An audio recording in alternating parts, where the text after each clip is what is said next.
Welcome to it's Sana channel. ایک دور دراز سلطنت میں ایک نہایت خوبصورت اور نیک دل شہزادی رہتی تھی جس کا نام شہزادی عائشہ تھا۔ وہ بڑے محل میں رہتی تھی مگر اس کا دل عام لوگوں کے ساتھ دھڑکتا تھا۔ وہ روز محل کی کھڑکی سے باہر دیکھتی اور سوچتی کہ محل کے باہر کی دنیا کیسی ہوگی۔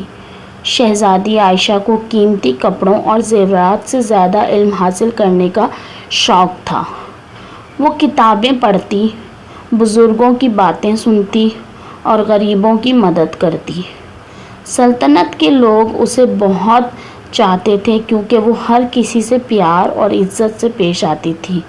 ایک دن بادشاہ نے اعلان کیا کہ جو شخص سلطنت کے خشک باغ کو دوبارہ ہرا بھرا کر دے گا اسے بڑا انعام دیا جائے گا۔ وہ باغ کئی سالوں سے سوکھا پڑا تھا۔ بڑے بڑے جادوگر، مالی اور دانا لوگ آئے مگر کوئی کامیاب نہ ہو سکا۔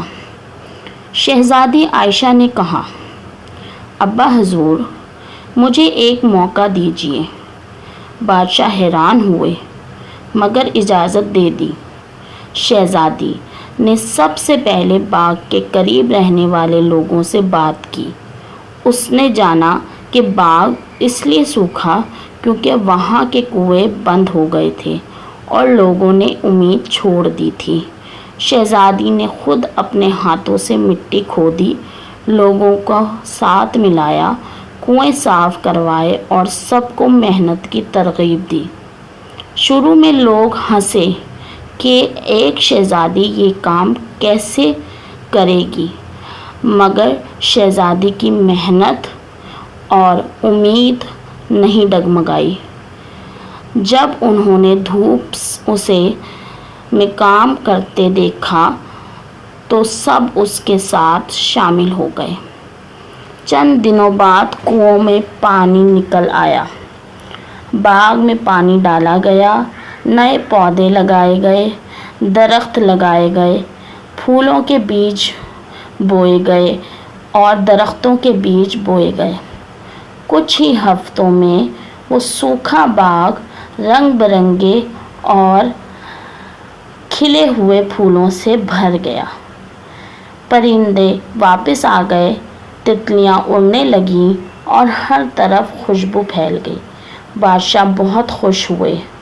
انہوں نے کہا، بیٹی، تم نے وہ کر دکھایا جو کوئی اور نہ کر سکا۔ تم نے ثابت کر دیا کہ اصل طاقت تاج میں نہیں، اچھے دل اور محنت میں ہوتی ہے۔ اس دن کے بعد شہزادی عائشہ صرف محل کی شہزادی نہ رہی بلکہ لوگوں کے دلوں کی ملکہ بن گئی۔ اصل خوبصورتی چہرے میں نہیں، کردار، محنت اور دوسروں کی مدد میں ہوتی ہے۔